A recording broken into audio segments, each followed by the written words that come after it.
오늘 함께 나눌 말씀은 누가복음 23장입니다. 누가복음 23장 39절부터 43절입니다. 자, 누가복음 23장 39절부터 43절 우리 한 목소리로 합독하겠습니다. 달린 행악자 중 하나는 비방하여 이르되 내가 그리스도가 아니냐 너와 우리를 구원하라 하되 하나는 그 사람을 꾸짖어 이르되 내가 동일한 정죄를 받고서도 하나님을 두려워하지 아니하느냐 우리는 우리가 행한 일에 상당한 보응을 받는 것이니 이에 당연하거니와 이 사람이 행한 것은 옳지 않은 것이 없느니라 하고 이르되 예수여 당신의 나라에 임하실 때 나를 기억하소서 하니 예수께서 이르시되 내가 진실로 내게 이르노니 오늘 내가 나와 함께 낙원에 있으리라 하시니라. 아멘. 오늘은 구원받은 강도라는 제목으로 말씀을 전하고 우리 함께 뒤에 함께 기도하는 시간 갖도록 하겠습니다. 예수님께서 십자가에 못 박히셨을 때 양쪽에 두 명의 강도들이 있었는데요. 두 사람 중에 한 사람은 회개해서 구원받았고 한 사람은 끝까지 예수님을 욕했다는 것을 우리가 잘 알고 있습니다.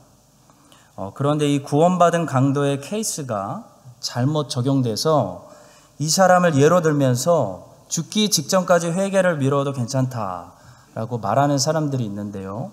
그것은 이 구원받은 강도를 잘 모르고 하는 이야기입니다. 이 본문은 죽기 직전까지 회개를 미뤄도 된다라는 메시지를 주는 말씀이 결코 아닙니다. 그것은 이 본문을 완전히 잘못 적용한 것입니다. 자, 이제부터 이 구원받은 강도에 대해서 하나씩 소개해 드릴 때마다 이 형제로부터 우리가 배울 것이 참 많았구나 라는 사실을 깨닫게 될 것입니다. 자, 마태복음 27장 44절에 보면 이렇게 말씀합니다. 함께 십자가에 못 박힌 강도들도 이와 같이 욕하더라 기록되어 있습니다. 하나님의 말씀인 성경은 실수가 있거나 모순이 있을 수가 없기 때문에 이 마태의 기록을 보아 이 구원받은 강도도 처음에는 다른 강도와 함께 예수님을 욕하면서 만약 하나님의 아들이면 빨리 십자가에서 내려와 보라고 비판했던 것이 분명합니다. 자, 그러나 십자가에 예수님과 함께 달려있는 6시간 동안 이 강도의 마음이 변하기 시작했고 예수님께서는 십자가에 달려있는 그 6시간에도 옆에 있는 한 영혼을 구원하고 계셨다는 놀라운 은혜를 우리가 발견할 수 있습니다. 자, 그렇다면 예수님을 만나고 겨우 몇 시간밖에 살지 못했지만 그 짧은 시간 안에 하나님의 자녀로서 진정으로 회심하고 거듭난 삶을 살았던 이 강도의 삶을 통해 우리는 어떤 교훈들을 배울 수 있을까요? 첫 번째로 우리는 강도처럼 십자가 위에 예수님을 나의 왕으로 고백할 수 있어야 한다는 사실을 배우게 됩니다. 오병이어를 베풀고 먹을 것을 주었던 예수님을 사람들은 억지로 붙들어서 그들의 왕으로 삼으려고 한 적이 있었습니다. 요한복음 6장 15절이죠. 그러므로 예수께서 그들이 와서 자기를 억지로 붙들어 임금으로 삼으려는 줄 아시고 다시 혼자 산으로 떠나가시니라. 자, 당시 사람들이 왜 예수님을 그들의 왕으로 삼으려고 했을까요? 예수님께서 그들에게 먹을 것을 주었기 때문입니다. 자, 그런데 예수님은 그들의 소원대로 그들의 먹을 것을 주시는 임금이 되시는 것을 거부하시고 혼자 산으로 떠나가셨습니다. 예수님의 메시지는 아주 분명합니다. 예수님은 사람들에게 먹을 것을 채워주는 그런 왕이 되실 수 없다는 겁니다. 예수님은 사람들의 필요를 채워주시는 것보다 모든 것이 되시는 왕만 되실 수 있다는 것입니다. 자, 예수님을 억지로 붙들어 왕으로 삼으려고 했던 이 5천 명은 예수님께서 십자가 지실 때 다 조용히 사라졌습니다. 당시 분위기는 예수가 나의 왕입니다 라고 고백하면 같이 십자가에 못 박혀 죽는 그런 분위기였기 때문입니다. 자, 따라서 예수님을 왕이라고 고백하고 예수님을 왕으로 삼으려고 했던 이 배가 부르고 흥분했던 5천 명은 예수님의 십자가 앞에서 나는 예수를 모릅니다 라고 말하고 저주하고 침뱉고 다 도망갔던 것입니다. 이게 남의 얘기일까요? 자, 그런데 이 구원받은 강도는 오병이어를 베푸는 예수님에게 주님이 나의 왕이십니다 라고 고백한 것이 아닙니다. 이 구원받은 강도는 병을 고치시는 예수님께 주님이 나의 왕이십니다 라고 고백하지 않았습니다. 이 구원받은 강도는 예수님이 자기에게 무엇을 해줬기 때문에 예수님 당신이 나의 왕이십니다 라고 고백하지 않았다는 겁니다. 예수님은 사실 십자가에서 이 강도에게 아무것도 해준 일이 없었습니다. 십자가에 못 박혀 고통을 당하고 있는 강도의 고통을 조금도 덜어주지도 못했습니다. 자, 그런데도 불구하고 이 강도는 지금 십자가 위에 계신 그 무능한 예수님을 향해서 예수여 당신이 왕이시기 때문에 당신의 킹덤, 헬라어로 바실레이안, 당신의 왕국이 임할 때 나를 기억하여 주시옵소서 라고 고백한 것입니다. 자, 이것이 우리 믿는 사람들이 인생을 살면서 꼭 고백해야 하는 진정한 믿음의 고백입니다. 오병이어의 기적을 베푸시는 예수님을 우리가 만날 때가 있습니다. 자, 오병이어의 기적을 베푸시는 예수님을 만난 것만으로는 내가 그분을 나의 진정한 왕으로 모셨다고 할 수가 없는 것입니다. 사실 우리는 너무 오병이어의 예수님을 그리워하고 그분을 기다리고 있습니다. 나를 위해 십자가를 지신 예수님께서 피 묻은 손을 보여주시며 나를 지금도 기다리고 계시는데도 늘 동행해 주셨는데도 불구하고 한 번도 나를 떠난 적이 없으신데도 불구하고 저 험악한 꼴을 당하신 분이 나의 왕이실 수는 없어 라고 거부하면서 오병이어를 베푸시는 멋진 분, 그분이 내게 다시 나타나 주셔서 내 기도에 응답해 주시고 내 필요를 채워주시기를 기다리고 있다는 것입니다. 자, 그러나 십자가에 달리셔서 내게 아무것도 안 해주셔도 나를 위해 생명 내어주신 구세주 예수님을 나의 왕으로 고백해야 그분이 진정 나의 왕으로 내 삶에 오셔서 나를 다스릴 수 있는 겁니다. 강도는 살아생전에 예수님께 받은 것이라고는 하나도 없었습니다. 강도는 죽는 그 마지막 순간까지 예수님께 아무것도 받지 못했습니다. 우리처럼 예수님께 많은 것을 받은 사람이 아니었습니다. 강도는 하나도 받지 못했습니다. 그러나 강도는 십자가 위에 예수님을 자기의 왕으로 고백합니다. 이것이 진정한 믿음의 고백입니다. 더군다나 이 강도는 지금 본인도 십자가에 못 박혀서 엄청난 고통을 느끼는 가운데 예수님을 왕으로 고백한 것입니다. 잘 살고 있을 때, 모든 것이 형통할 때, 행복할 때 예수님 너무 좋습니다, 주님이 나의 왕이십니다라고 고백한 것이 아닙니다. 너무 고통스러워서, 너무 고통스러운 인생의 순간에 아무것도 안 해주시는 예수님께 주님이 예수님 당신이 왕이십니다 라고 고백한 것입니다. 성도 여러분, 우리의 문제는 고통을 싫어한다는 것입니다. 고통을 견디지 못합니다. 예수를 아무리 잘 믿는다고 고백해도 십자가의 고통이 우리를 찌를 때 감사 찬양 고백이 나오는 것이 아니라 불평이 나오고 불만이 쏟아져 나오고 원망이 나오고 더 나아가면 욕이 나온다는 겁니다. 욥이 말할 수 없는 극심한 고통을 당할 때 욥의 아내는 차라리 하나님을 욕하고 죽으라고 말했습니다. 형통할 때는 모두 다 하나님 감사합니다, 하나님 찬양합니다, 하나님 사랑합니다, 예수님 당신이 나의 왕이십니다 라는 멋진 고백을 합니다. 배부르고 기적 맛보고 은혜 맛보면 거의 누구나 예수님을 자신의 삶의 왕으로 웰컴합니다. 그러나 십자가 위에서 아무 응답도 안 해주시는 예수님, 나에게 해준 일이 평생 아무것도 없으신 예수님, 내가 너무나 극심한 고통당할 때 침묵하시는 예수님, 그 예수님을 우리가 십자가 위에서 만나게 되면 극심한 고통 가운데서 만나게 되면 욥의 아내가 말했던 것처럼 십자가 위에 또 다른 강도가 했던 것처럼 예수님을 욕하고 하나님을 저주하는 말을 쏟아내는 사람들이 세상에 많다는 겁니다. 요한계시록도 이 사실을 우리에게 말씀해 줍니다. 우리는 세상에 무서운 하나님의 환난이 임하고 심판이 시작되면 사람들이 무서워서 모두 죄를 회개하고 하나님께 돌아갈 것이라고 생각합니다. 그러나 성경은 오히려 그 반대라고 말씀합니다. 환난이 오고 고통이 오고 십자가가 가까이 올수록 사람들의 입술에서는 하나님을 저주하고 하나님을 배신하고 하나님을 욕하는 말이 나오게 된다는 겁니다. 넷째 천사가 그 대접을 해 소돔에 해가 권세를 받아 불로 사람들을 태우니 사람들이 크게 태움에 태워진지라. 이 재앙들을 행하는 권세를 가지신 하나님의 이름을 비방하며 또 회개하지 아니하고 주께 영광 돌리지 아니하더라.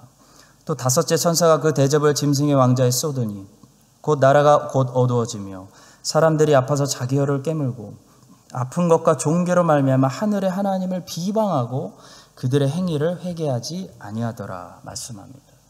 성도 여러분, 우리가 아무리 예수님이 나의 왕이십니다, 예수님 사랑합니다 지금 고백해도요, 그 고백이 십자가를 지나가기 전까지는 진짜인지 가짜인지 검증되지 않은 고백입니다. 우리는 오병이어 예수님도 만나야 하고 우리의 병을 고치시고 귀신을 쫓아내시며 우리를 도우시는 예수님도 인생 가운데 만나야 됩니다. 그러나 우리는 반드시 십자가 위에서 십자가에 매달리신 예수님을 만나야 하며 십자가 위에 저 예수님이 나의 왕이십니다라고 우리도 십자가 위에서 고백해야 하는 것입니다. 십자가의 그 극심한 고통 가운데 있을 때 고통 속에서도 예수 그리스도가 나의 여전히 왕이십니다 라는 사실을 우리가 고백하게 될 때 우리가 진짜 하나님의 택하신 구원받은 백성이라는 사실을 우리가 깨닫게 되는 것입니다. 우리 모두 십자가의 예수님을 만나고 십자가의 예수님께 강도처럼 당신이 나의 왕이십니다 라는 진정한 믿음의 고백을 드릴 수 있게 되기를 바랍니다. 또 우리가 예수님의 진정한 제자라면 우리는 반드시 십자가를 지고 예수님을 따라야 됩니다. 우리의 십자가가 우리에게 큰 고통을 줄 때 하나님을 욕하고 하나님을 원망하고 예수님을 버리는 사람들이 되는 것이 아니라 십자가의 그 극심한 고통 속에서 주님 너무 힘들어서 정말 죽을 것 같지만 그래도 주님이 나의 왕이십니다. 주님께 끝까지 순종합니다 라고 고백할 수 있는 진정한 예수 그리스도의 제자들이 될 수 있기를 간절히 바라고 축복합니다. 두 번째는 강도의 기도입니다. 강도처럼 우리도 하나님의 나라를 위해서 기도해야 됩니다. 자, 누가복음 23장 42절에서 강도는 예수님께 이렇게 기도했습니다. 이르되 예수여 당신의 나라에 임하실 때 나를 기억하소서.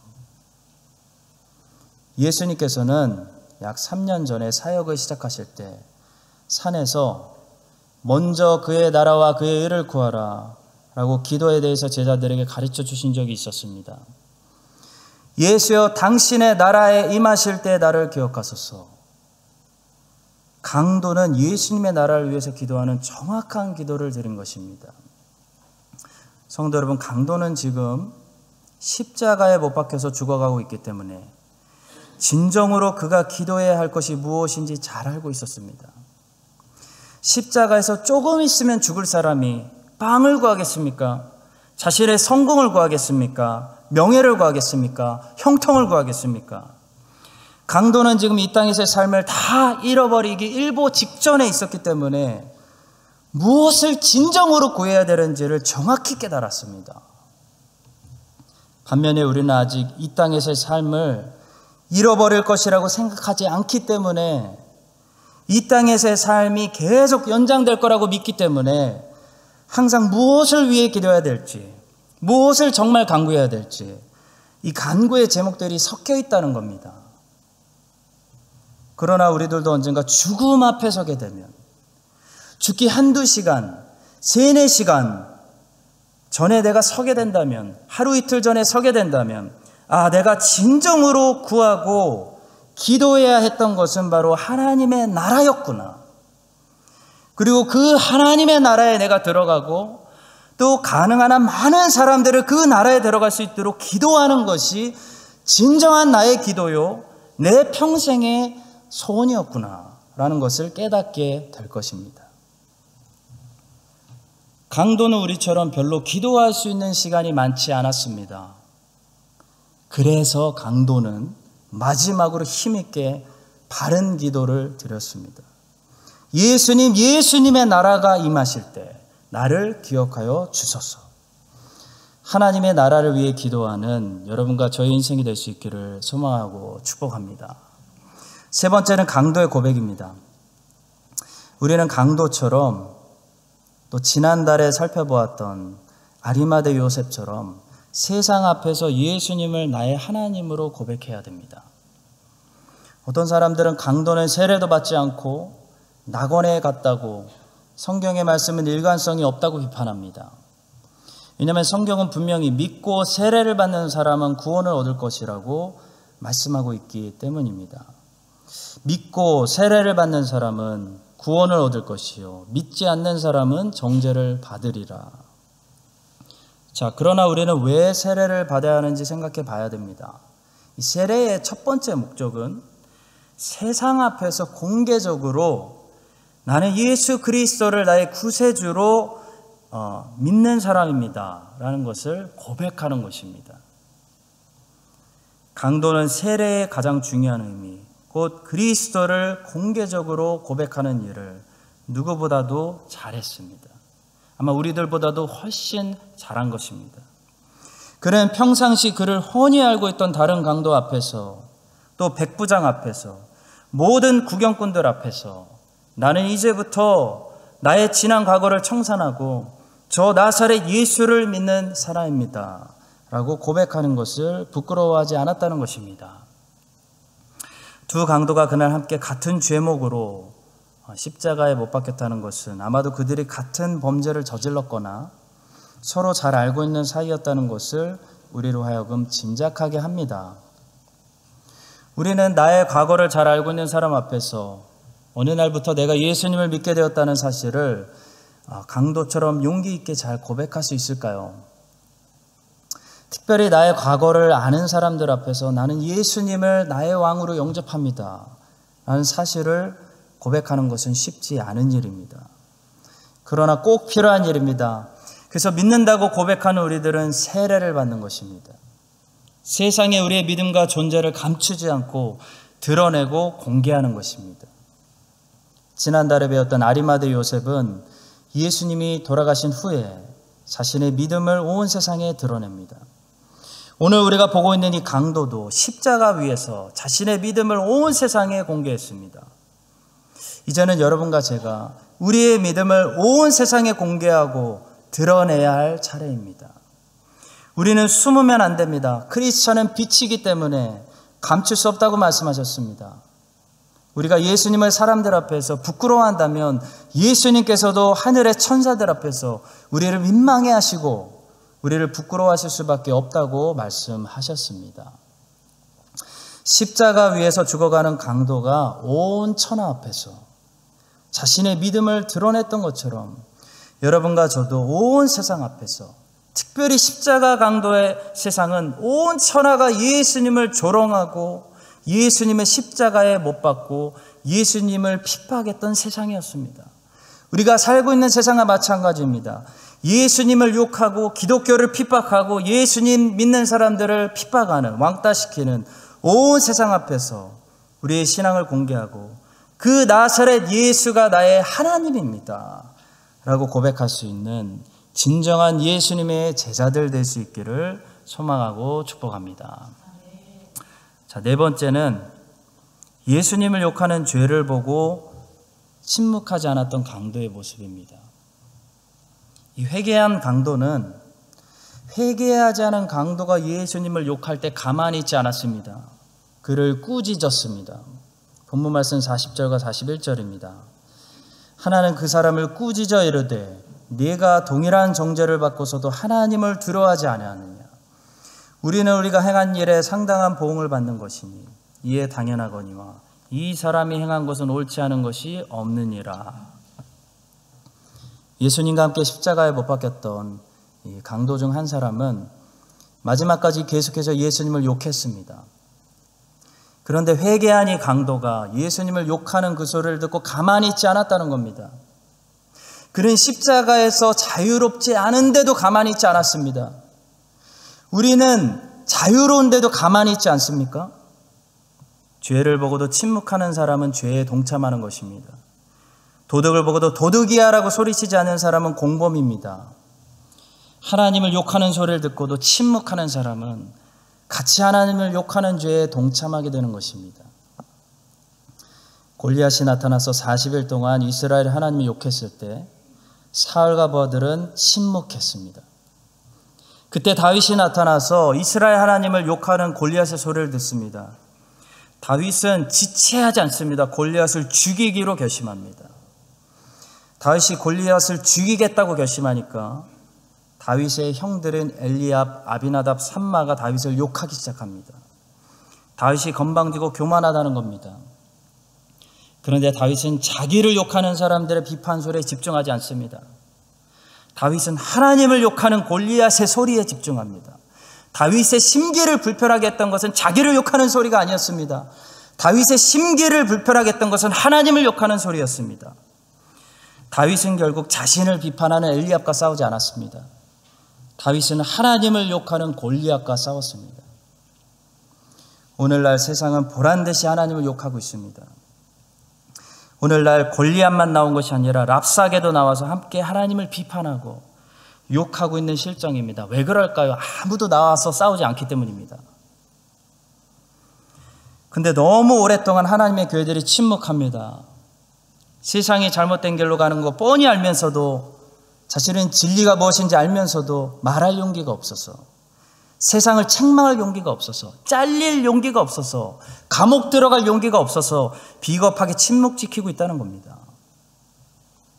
한마디로 아직 다윗이 등장하지 않은 겁니다. 여러분과 제가 하나님이 기다리시는 전쟁터로 나가는 다윗이 될 수 있기를 소망합니다. 여러분과 제가 하나님이 기대하시는 다윗이 되려면 우리는 반드시 하나님의 말씀을 거스르는 세상 풍조에 대해서 침묵하지 말아야 됩니다. 세상을 꾸짖어야 됩니다. 세상을 책망해야 됩니다. 동성애는 죄라고 말해야 됩니다. 낙태는 죄라고 말해야 됩니다. 진화론은 틀렸다고 말해야 됩니다. 이슬람은 거짓 종교라고 말해야 됩니다. 구원받는 강도는 십자가 위에서 예수님을 욕하는 소리를 듣고 침묵하지 않았습니다. 그는 예수님을 욕하는 강도를 책망하고 꾸짖고 예수님이 옳다라고 말했습니다. 다윗은 하나님을 욕하는 골리앗을 살려두지 않았습니다. 점점 더 많은 사람들이 자기를 욕하는 비판의 소리는 신경 쓰고 돈을 쓰고 시간을 쓰고 법정까지 가면서 분노를 참지 못합니다. 그러나 하나님을 욕하는 소리에는 우리는 너무나 비겁해집니다. 너무 잘 참습니다. 너무 잘 인내합니다. 엘리압은 시컨 두들겨 팰 줄 알면서 골리앗 앞에서는 찍소리도 내뱉지 못하는 겁니다. 여러분과 저는 어떤 사람이 되어야겠습니까? 나를 욕하고 비방하는 엘리압은 넓은 마음으로 용서할 수 있기를 바랍니다. 그러나 하나님을 욕하는 세상 세력 앞에서는 믿음의 돌을 던질 수 있기를 바랍니다. 다섯 번째로, 구원받은 강도는 자신이 벌을 받는 것이 당연하다고 고백했습니다. 마찬가지로 우리가 벌을 받아 마땅한 존재라는 사실을 인정해야 됩니다. 41절입니다. 우리는 우리가 행한 일에 상당한 보응을 받는 것이니 이에 당연하거니와 라고 고백했습니다. 진정으로 거듭난 사람에게 한 가지 분명히 드러날 수밖에 없는 특징이 있습니다. 그것은 바로 자신이 하나님께 벌을 받아 지옥에 떨어져도 마땅한 죄인이라는 사실을 발견하게 되는 겁니다. 칼빈은 기독교 강요에서 내 자신을 아는 지식은 하나님을 아는 지식과 연결되어 있다고 말했습니다. 자신이 누구인지 깊이 깨달을수록 하나님이 누구인지 진정으로 깨달을 수 있고 하나님이 얼마나 거룩하신 분인지 진짜 깨달은 사람만이 자신이 누구인지 진정으로 알 수 있다는 겁니다. 자신이 진정으로 하나님의 벌을 받아 지옥에서 영원토록 형벌을 받아 마땅하다는 사실을 아직도 깨닫지 못한 사람은 아직 하나님이 얼마나 의롭고 진정한 거룩하신 분인지 진정으로 깨닫지 못한 겁니다. 이사야 선지자는 하나님을 진정으로 만나게 되었을 때 자신에게 화가 임했다는 사실부터 깨달았습니다. 사도 요한도 하나님의 영광을 진정으로 체험하게 되니까 자신은 죽은 자처럼 엎드려지게 되었다는 경험을 했습니다. 자신은 시체와도 같다라는 겁니다. 건강한 자에게는 의원이 쓸데없고 병든 자에게라야 의원이 쓸데있느니라. 우리 주님이 말씀하신 것처럼 자신이 정말 병들었다는 사실을 깨닫지 못한 사람은 예수님이 정말 의원이라는 사실을 그만큼 알지 못하는 겁니다.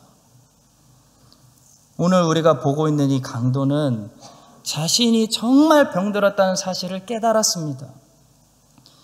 어디까지 깨달았냐면 자신은 지옥에 가야 한다는 겁니다.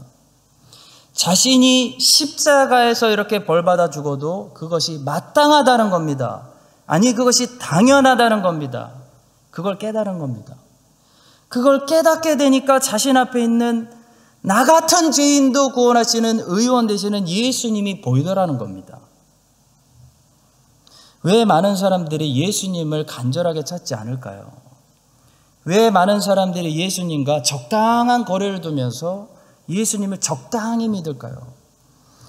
우리가 얼마나 병들었는지를 그만큼 적당히 깨달았기 때문입니다.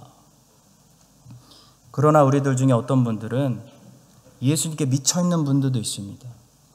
왜 그분들은 예수님께 그토록 미쳤을까요? 그분들은 본인 스스로 내가 지옥에 떨어져도 그것이 마땅하다, 그것이 당연하다, 그것이 오히려 더 공의롭다는 사실을 깨달았기 때문입니다. 성도 여러분, 오늘 십자가의 위의 강도를 보면서 아직도 내가 저 강도보다는 나은 사람이라고 생각한다면, 요한복음을 묵상하면서 내가 아직도 거기 등장하는 창녀보다는 깨끗한 사람이라고 생각한다면 우리는 아직도 우리를 위해 의원으로 오신 예수님을 그만큼 깊이 만나지 못하고 있는 겁니다. 십자가 위의 강도는 우리보다 못한 어떤 사람의 모습이 아닙니다. 바로 여러분과 저의 모습입니다.